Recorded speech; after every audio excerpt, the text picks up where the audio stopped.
much I would use the term armada. Has a certain resonance in British history. But I mean, it's very difficult to know how things are going to develop over the next period, because you have in Iran a regime which has lost all legitimacy. It's hard to overstate just how lacking now this revolutionary regime came to power in 1979, has just so little support.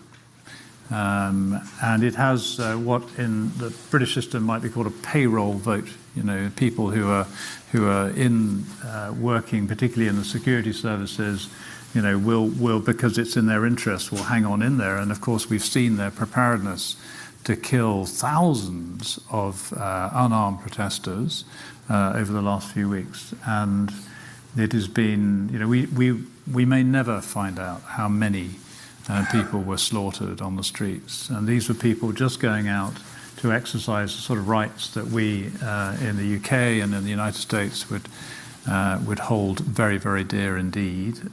So there is no legitimacy. It's hanging on.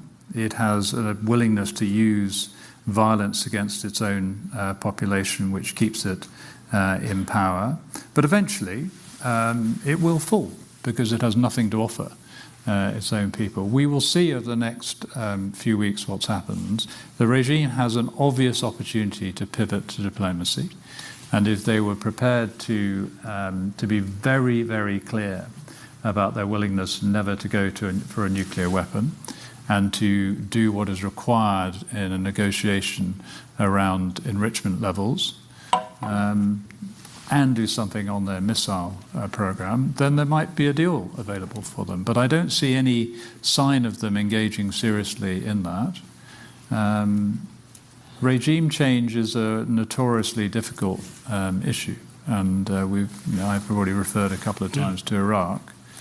It's very difficult to know once you start off on something like that where it ends up, and intelligence is not very helpful in that. I mean, in intelligence work, you steal secrets. Yeah. And sometimes I used to say to people, sometimes they ask, you know, we steal secrets, we don't solve mysteries.